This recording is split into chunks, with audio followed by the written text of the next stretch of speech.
नारेबाजी कर रहे ये लोग नेशनल इंश्योरेंस कंपनी में लगभग 20 सालों से कार्यरत एजेंट के रूप में सेवाएं दे रहे हैं। इनका आरोप है कि हमें कंपनी के सोनारथी अधिकारी द्वारा प्रताड़ित किया जा रहा है। हम लोग करीब 50 एजेंट हैं जो 4 से 5 लाख लोगों का बीमा करते हैं।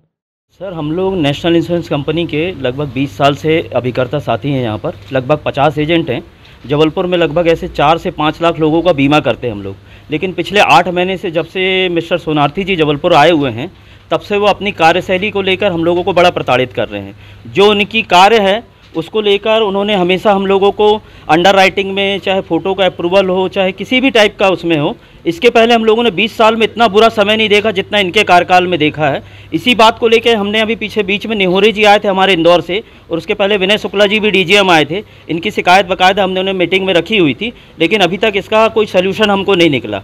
तो हम लोगों ने अन्यतः उनके प्रताड़ना के कारण हम लोगों ने ये आज का दिन उनके विरोध में प्रदर्शन रखा हुआ है कि कम से कम अब ऊपर के अधिकारियों को ये जानकारी लगे कि उनसे हम लोग कितना प्रताड़ित हैं। इसलिए हम लोग आज यहाँ पर नेशनल इंश्योरेंस कंपनी में प्रदर्शन कर रहे हैं 1 दिवसीय।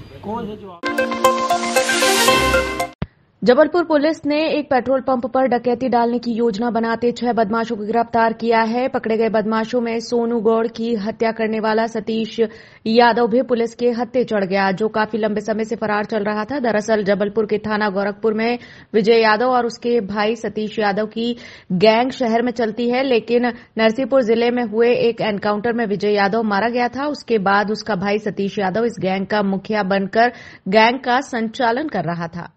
कल रात में थाना गोरखपुर क्षेत्र में एक पेट्रोल पंप की योजना बना रहे थे 6 बदमाश हैं, उनको पकड़ा गया है और उनके कब्जे से 10 नग मोबाइल फ़ोन, 1 आल्टो कार और 5 नग 32 बोर की देसी पिस्टल, 1 नग 315 बोर का देसी कट्टा और 6 नग जिंदा कारतूस ये बरामद हुए हैं।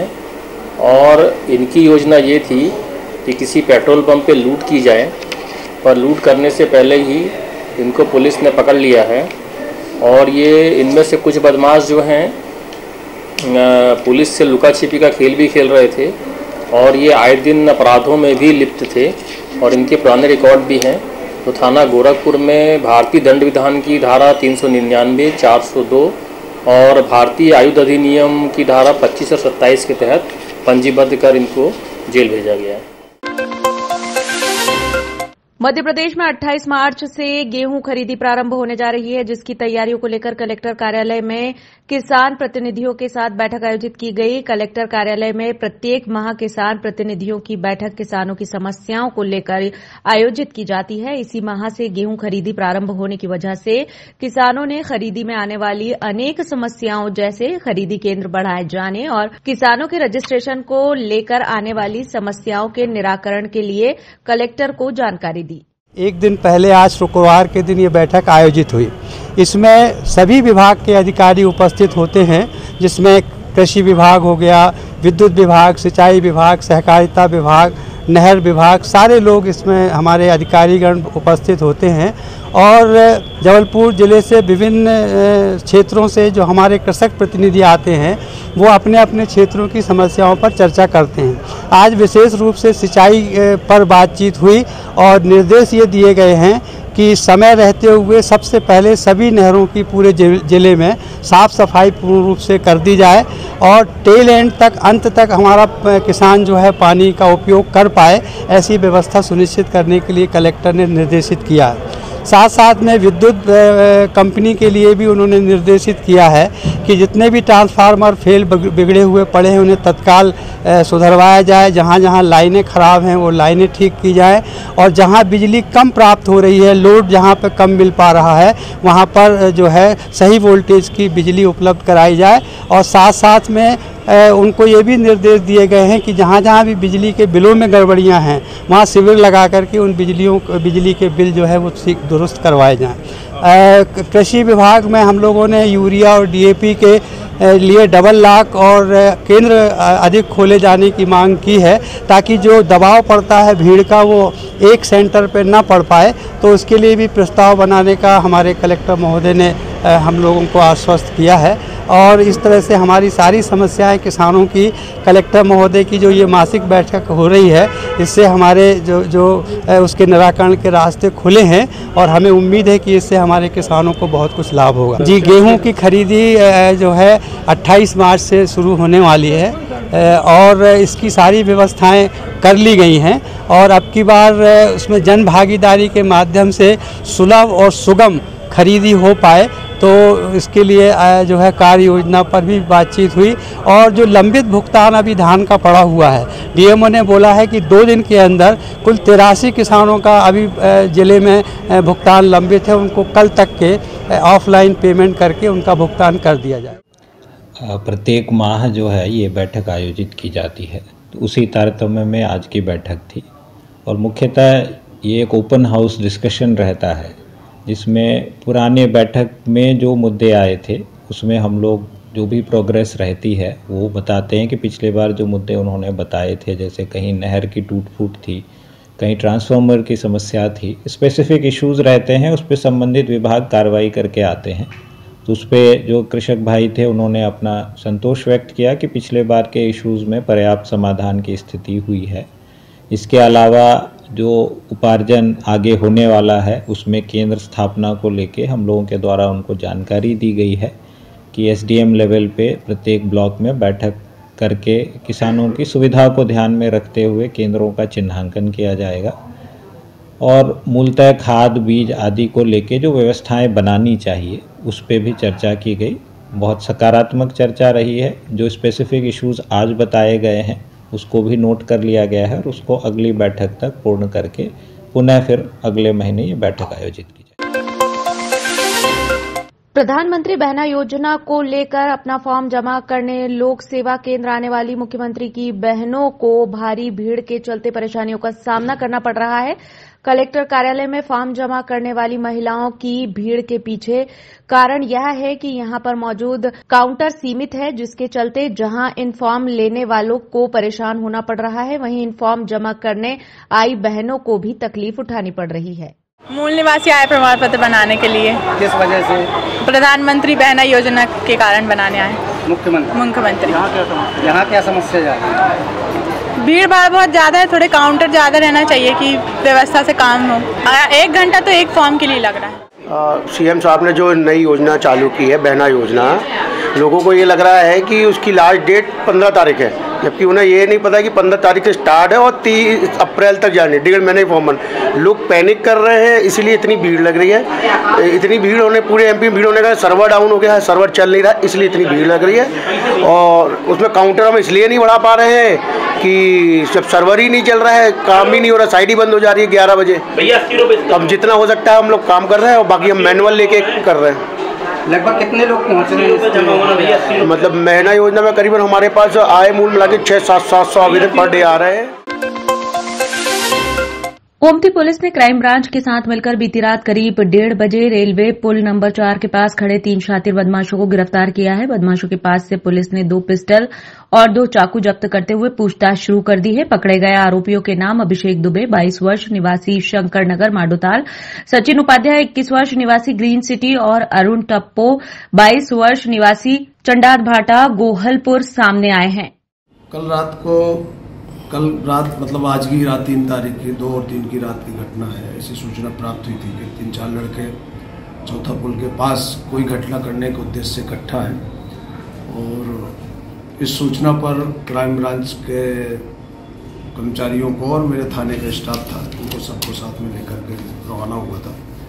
जहां पर घेराबंदी कर 3 लड़के पकड़े थे, उसमें से एक अभिषेक दुबे है जो कि पूर्व में भी विजयनगर और प्लाटगंज के तो अपने थाने में भी एक मामले में वांटेड था। और इसके साथ 2 लड़के थे सचिन उपाध्याय और अरुण टप्पो, इनकी भी तलाशी ली गई।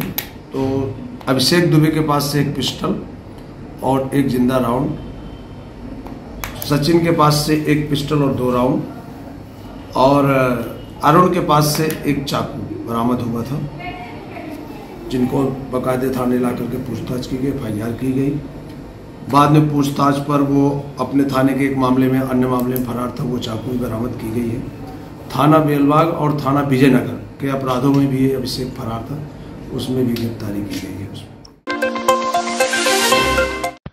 खमरिया थाना अंतर्गत एक 4 पहिया वाहन में ढोई जा रही शराब बरामद की गई है। पुलिस को मुखबिर से सूचना मिली थी कि खमरिया थाना क्षेत्र में एक टवेरा वाहन में भारी मात्रा में शराब ढोई जा रही है, जो खमरिया थाना क्षेत्र से होकर गुजरने वाली है। मुखबिर की सूचना पर पुलिस ने नाकाबंदी की तो थोड़ी देर बाद ही सफेद टवेरा वाहन आती हुई दिखाई दी, जो पुलिस को देखकर तेज गति से भागने लगी। पुलिस ने टवेरा वाहन का पीछा किया और थोड़ी ही दूर जाकर उसे पकड़ लिया और जब चालक से उसका नाम पता पूछा गया तो उसने अपना नाम शैलेंद्र ठाकुर निवासी दीवानबाड़ा रांझी बताया। वहीं पुलिस ने जब वाहन की तलाशी ली गई तो उसमें 50 कार्टूनों में भरी देशी शराब मिली, जिसे जब्त करते हुए पुलिस ने आरोपी को गिरफ्तार कर लिया है। जी, इसमें बिल्कुल इसमें 34(2) का मामला कायम किया गया। जैसा कि आपको विदित है, त्योहारों को देखते हुए सभी थाना प्रभारियों को निर्देशित किया गया अवैध शराब के विरुद्ध कार्रवाई करने के लिए, और इसी तारतम्य में थाना खमरिया में अपराध पंजीबद्ध हुआ, जिसमें 4 व्हीलर में जो है भारी मात्रा में शराब का परिवहन हो रहा था। इसमें अपराध पंजीबद्ध किया गया है और अभी बेचना जारी है।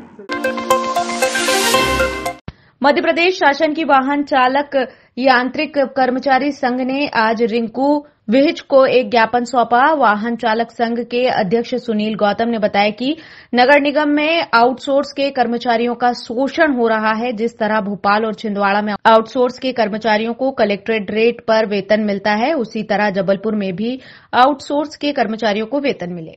हम लोग समस्त वाहन चालक कर्मचारी आए थे कि आउटसोर्स में जो कर्मचारी हैं उनका शोषण हो रहा है, इसलिए उन्हें कलेक्टर गाइडलाइन के हिसाब से कलेक्टर रेट पर रखा जाए ताकि उनका जो शोषण हो रहा है वो बंद हो जाए। क्योंकि भोपाल और छिंदवाड़ा में नगर निगम कलेक्टर रेट पर ही वेतन दे रही है उनको, उनकी सैलरी बैंक में आती है। और मैंने भोपाल से भी आदेश मंगवा ली, छिंदवाड़ा का भी आदेश लगा दिया हूँ। आयुक्त महोदय को भी ज्ञापन अपन दे चुके हैं, पूर्व में भी और 2 दिन पहले भी दिया हुआ था। इसी प्रकार से ये अगर नगर निगम कलेक्टर गाइडलाइन के हिसाब से इनका वेतन करती है, इनको 1,75,00,000 रुपए महीने की बचत हो जाएगी। बढ़ती हुई महंगाई ने आम लोगों की कमर तोड़ दी है। डीजल, पेट्रोल और गैस के दामों में होने वाली वृद्धि से सबसे ज्यादा महिलाओं का बजट खराब हो गया है।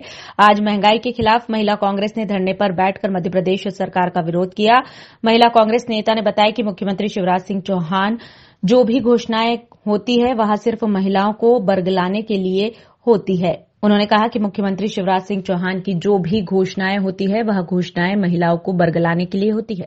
जिस तरह से आज आप देख रहे हैं कि हम महिला कांग्रेस द्वारा ये धरना प्रदर्शन सिर्फ महंगाई को लेकर रख रहे हैं। प्रदेश में आप देख रहे हैं दिन प्रतिदिन नई नई योजनाएं, नए नए उनको महिलाओं को बरगलाने के लिए कह रहे हैं कि आज ये महिलाओं के लिए ये योजना निकल रही, वो योजना निकल रही, लेकिन उसका उद्देश्य क्या निकलता है आप देख रहे हैं।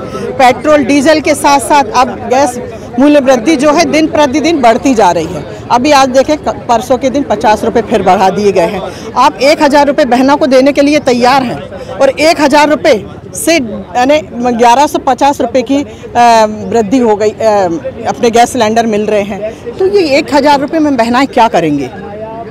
जिस तरह तो इस तरह से सारा ये जो भी महंगाई का मार जो है महिलाओं पे पड़ता है।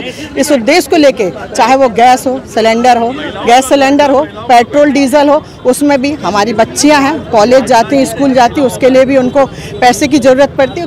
कहाँ नहीं, सारा बजट जो है महिलाओं के ऊपर जाता है और महिलाएं इससे, घरेलू महिलाएं बहुत परेशान हैं।